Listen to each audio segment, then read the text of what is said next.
वाली चुड़ैल। एक गांव के बाहर एक चुड़ैल का साया था। वो एक सेब के बाग में रहती थी। जो कोई भी उस बाग में आता उसे वो चुड़ैल मारकर खा जाती थी। जब से मैं इस बाग में आई हूँ मजा ही आ गया है। जब देखो रोज नया मुर्गा आ जाता है। लेकिन चुड़ैल की खुशी ज्यादा दिन नहीं चली। जल्द ही लोगों को पता चल जाता है कि उस बाग में कुछ गड़बड़ है और फिर लोग उस बाग से सेब तोड़ना और बाग में जाना छोड़ देते हैं। अरे ये क्या हो गया है?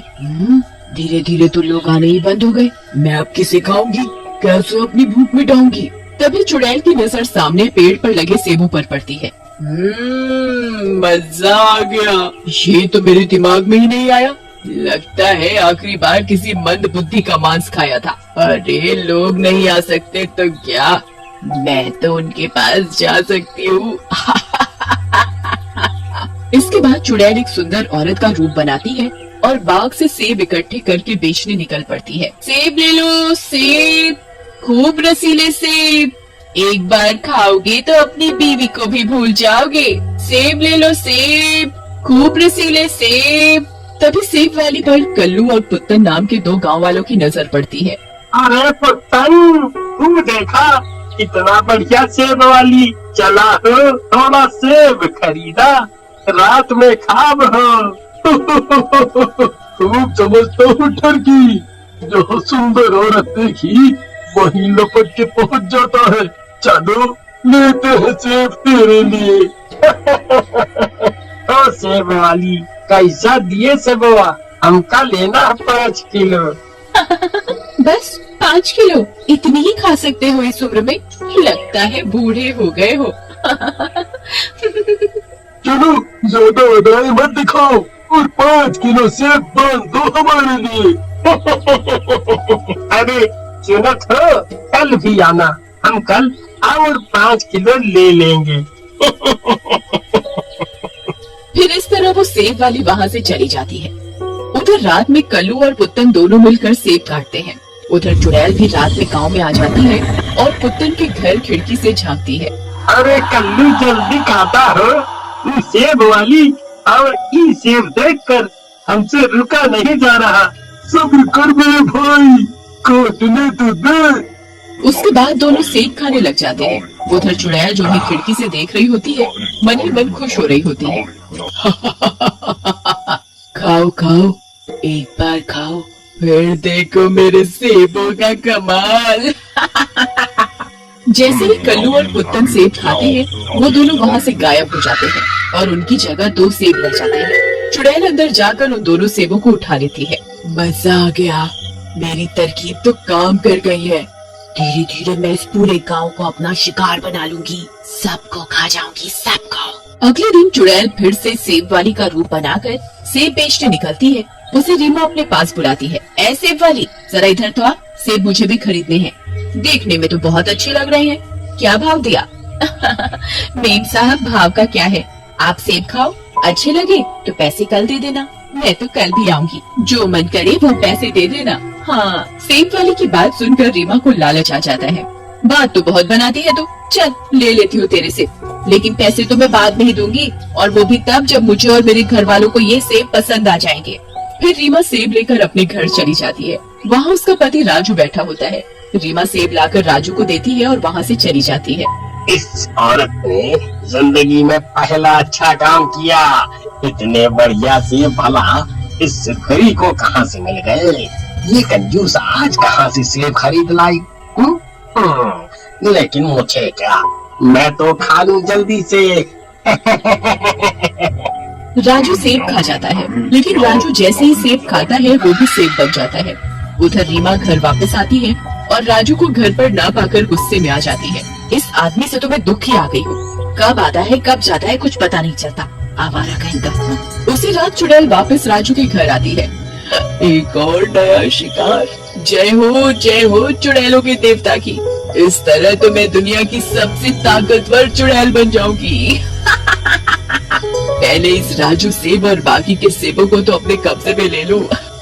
फिर चुड़ैल सेब को लेकर उड़कर अपने बाग में चली जाती है। उधर राजू काफी देर तक घर नहीं आता। इस वजह से रीमा चिंता में पड़ जाती है। ये राजू ऐसे तो कहीं नहीं जाता और रात में तो हमेशा घर लौट आता है, लेकिन कहाँ गया? और देखो तो सारे सेब भी खा गया, भूखा कहीं का। चलो ढूंढो अभी से। हाय रे मेरी किस्मत, कैसा नास मीठा पल्ले पड़ गया है। अगले दिन सुबह रीमा को बबली मिलती है। अरे रीमा बहन, के होया? आंखें घड़ी सूजी लाग रही से। राजू भैया ने सोड़ नहीं दिया के? तभी वहाँ सेब वाली आ जाती है और बबली का पति शामू उससे सेब लेने लगता है। रीमा और बबली खिड़की से उन्हें देख रही होती है। अरे वाह सेब वाली, बहुत अच्छे लागे हैं थारे सेब तो। मन में भी लेने का मन कर रहा है। ताजे तो सहा।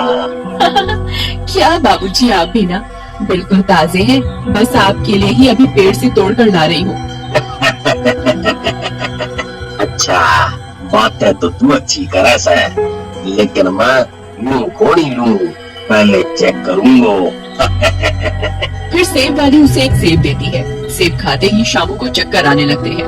अरे ये तने मन्ने के खिला दियो, मारे को तो घड़े चक्कर आवे से। तभी शामू नीचे गिर जाता है और सेब बच जाता है। सेब वाली भी चुड़ैल के रूप में आ जाती है और शामू को उठाकर वहाँ से उड़ जाती है। ये सब रीमा और बबली देख लेती है। अरे बबली बहन, मेरा पति तो सेब बन गया से। अब मैं क्या करूं? पता नहीं चुड़ैल उसने कोई फ्रूट चाट में ना खा गई होवे। हाय मेरे पति, बेचारे को सेब बना दिया। मन ने भी कोई ककड़ी वगैरह बना देवे। हाय रे मेरा पति। अरे चुप करो रीमा बहन, अब उसने कुछ भी किया हो शामू भाई का, हम उसे पकड़े बिना नहीं रह सकते, इसलिए तुम परेशान मत हो। फिर रीमा और बबली गांव के प्रधान को जाकर सारी बात बताती है।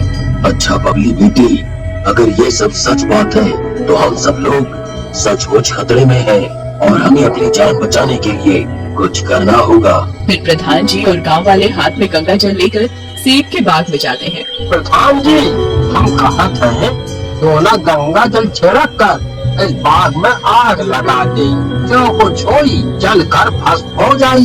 हाँ, जैसा तुम लोग ठीक समझो, मुझे तो सिर्फ अपना गांव बचाना है।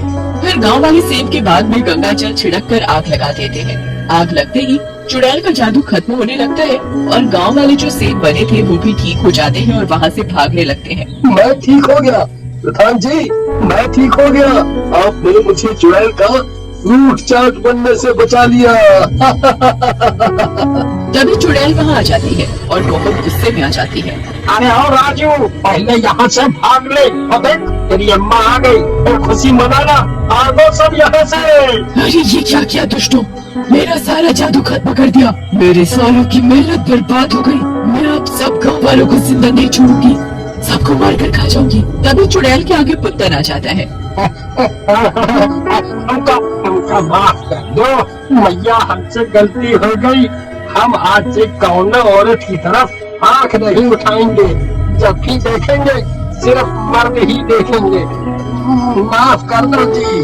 तूने मेरे पति को सेब बनाया ना, अब मैं तुझे नहीं छोड़ूंगी। तो ये सब तेरा क्या धरा है? सबसे पहले मैं तुझे ही मार देती हूँ, फिर बाकी गांव वालों को देखूंगी। चुड़ैल पुत्तन को फेंक कर रीमा की तरफ बढ़ती है। अरे मर गया रे, मेरी कमर, इसका तो कमरा बन गया।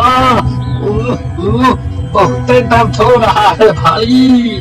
तभी तांत्रिक अपने पास से भस्म निकालता है और चुड़ैल के ऊपर फेंक देता है। पाउडर फेंक रहा है मुझे गोरा करने के लिए। देख तो सही अभी मेरा जादू। मजा आ जाएगा तुझे। तभी एकदम से चुड़ैल जलने लगती है। अरे तांत्रिक, ये क्या कर दिया? मुझे जलन क्यों हो रही है?